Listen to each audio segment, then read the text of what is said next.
All right, guys, so I wanted to show you my idea on basically fabbing up a Prick 25 radio for Vietnam Airsoft that, you know, if you don't have the funds or the means to go get a Prick 25 and support it and buy batteries for it and the whole 9 yards. We used to do that back in the day. We had 4 Prick 77 radios for the Marine Corps Historical Association. But I don't think I'm going to go that route. So I'm going to show you what I have in mind here. This here is called an AR-152 radio. It's a Bafang radio or Bafang style radio. And then I was able to buy the handset, the Vietnam style handset with the squelch on the side off of Amazon. I think that was like $100 and that was like $10, so not too bad. It comes with several different antennas. You can get up to a 4-foot whip antenna for it, which would be cool for ambiance. Probably not necessary, but and then I have and it's an internal battery. It's got a charger, but I went ahead and hooked it up to my Milwaukee power source with a big battery. And I ordered an ammo can, and then when the ammo can was roughly the same size of a Prick 25 radio. So when that comes, I'm going to take this whole setup and I'm going to put it in there and basically make a repro Prick 25 radio. That's my idea anyhow.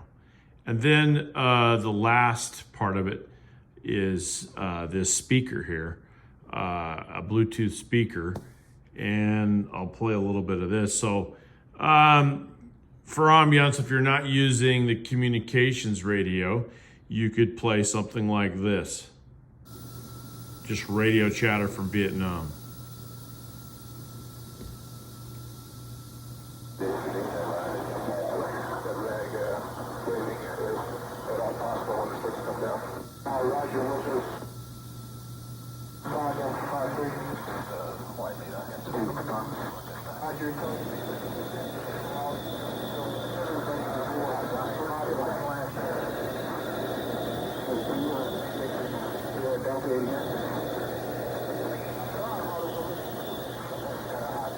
I think they can.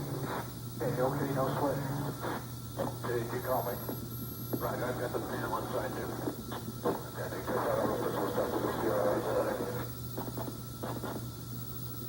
So I'm just Bluetoothing this off of my phone. at least this is for, where is it? The white smoke is just to the northeast.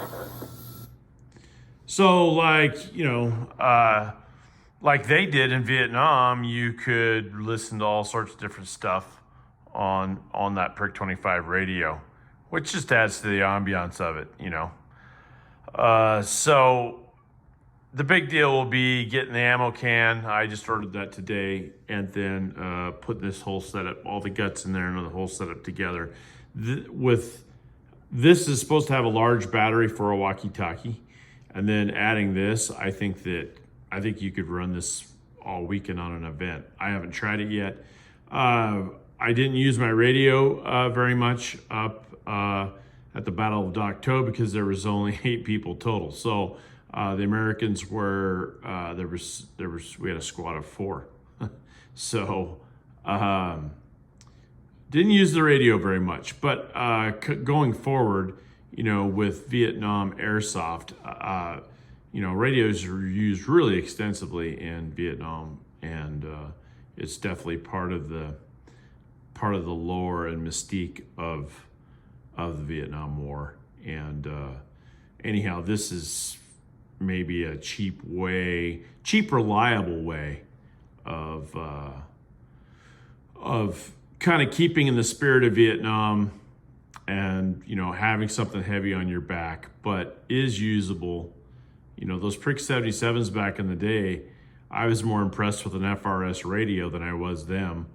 And you know, it's just purely terrifying to me that, you know, in Vietnam, these men were trusting with their lives, these radios for, you know, dust offs, for TAC air, for artillery, support.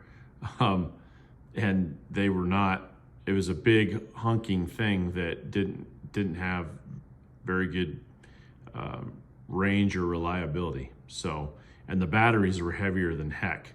And to be fair, this is pretty heavy. So all these together would probably make it definitely not as heavy as a real one, but it's going to be better than carrying around an FRS radio in your pocket.